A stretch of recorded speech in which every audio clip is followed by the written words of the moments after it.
I am applying the test proposed by Section 83 of the Constitution of the Election Act. It provides that an election can be voided if that election did not comply with the Constitution or other written law.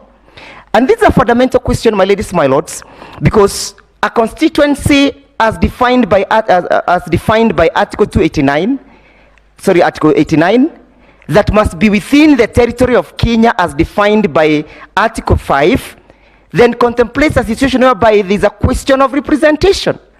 It subjects the people of Kenya to exercising their sovereignty through the representation of those people.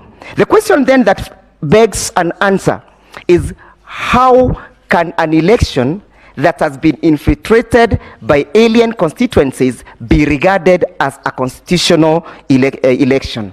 We submit thus that waives the fundamental requirement where IEBC under Article 88, Clause 5, is required to conduct an election within the armpits of the Constitution.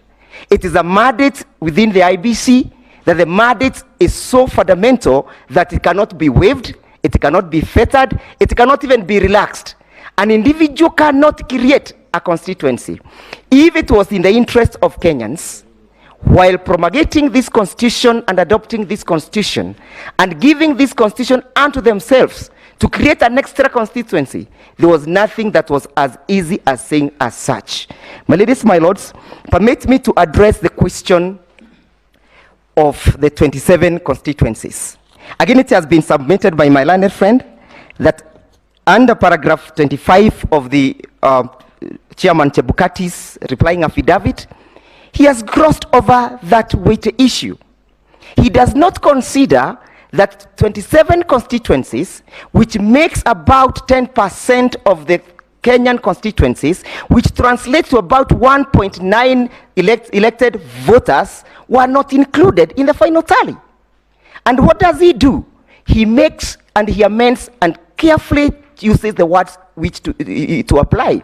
In his replying affidavit, he technically avoids the use of the word declaration and he uses the word announcement.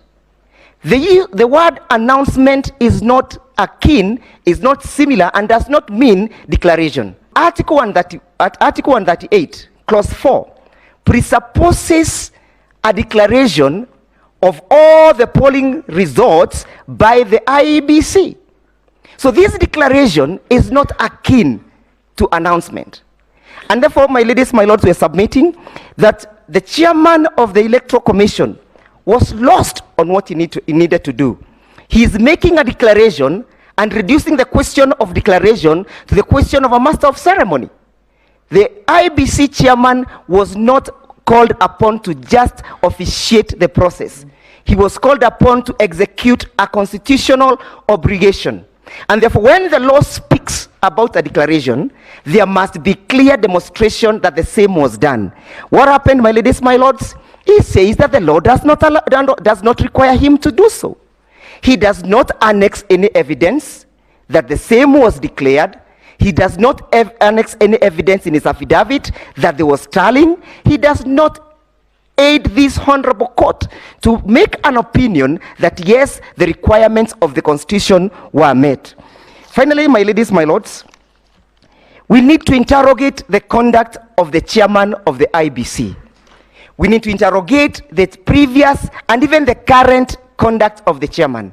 He was effectively described by my senior line friend, Mr. Norji, that is a person who has perfected the art of imperfection.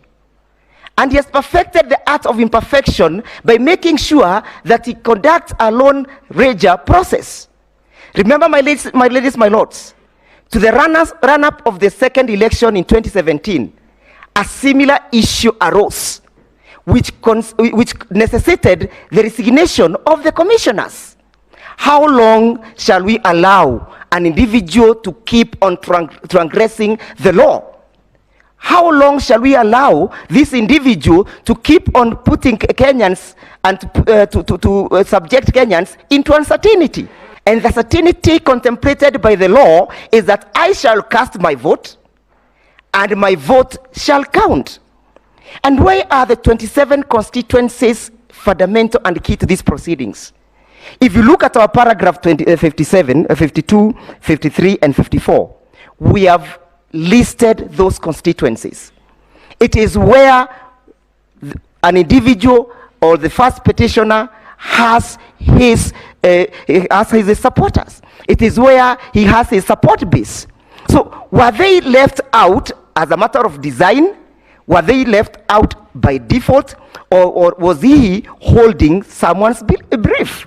My ladies, my lords, we submit that to the extent that those constituencies were not tallied, were not verified, and the declarations were not made, then this election did not meet the provisions of the Constitution.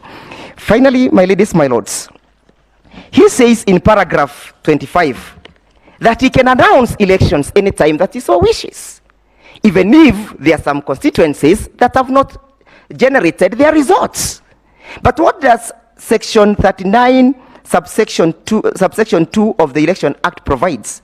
It provides, my ladies, my lords, I would wish to read this. The chairman may declare a candidate elected as president before all constituencies have transmitted their results.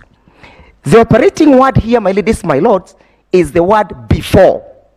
So if before, at the time he's declaring those elections, the constituencies have not generated their results, he can declare. But the situation where we are in, my ladies, my lords, on 9th, going by the dictates of Maina Kiai's case, the chairman had received all the results from the polling stations. It was therefore incumbent upon him to make sure that they are included, to make sure that they are tallied, to make sure that they are verified. Permit me to delve on an issue that was dealt with in the morning by my senior learned friend, Mr. Governor Orengo. My ladies, my lords, I am referring to the replying affidavit filed by Honorable William Ruto, and I'm referring to page 111, where it indicates a preliminary statement of the IGAD election observation mission to the August elections. And that paragraph, my ladies, my lords, these were individuals who are observers of the elections, who are out there observing the elections. When it came to the question of analyzing the voters' turnout, the report says, it is annexed in its affidavit, that in most of the polling stations visited, voters' turnout was noticeably low and recorded around 55%. Those were observers out there in the field observing the elections, giving a return of the 55%. And this 55%, and you can see how this computation of the turnout is fluid. It is so fluid. It's a lever. You are not able to hold it. The chairman is not able to tell about the voter turnout. The report is giving us a different voter turnout. So what exactly was the voter turnout? So that the voter turnout then can assist us in the computation of the sum of 50 plus 1%. Finally, my ladies, my lords, there's a question as to the computation of the 50 plus 1%. That when the chairman gave his final public address about the voters' turnout, he deliberately exempted those individuals who voted manually. To date, we are not aware of how many people passed through the manual registration. How many people voted manually? I mean, my ladies, my lords, it is not within the armpits or within the purview or within the power or the discretion of the chairman of the Electoral Commission to do that what he wishes. He cannot deal with the question of elections from his aspirations or from his wishes. He must deal with the question of election as dictated by the Constitution, as dictated by the election laws.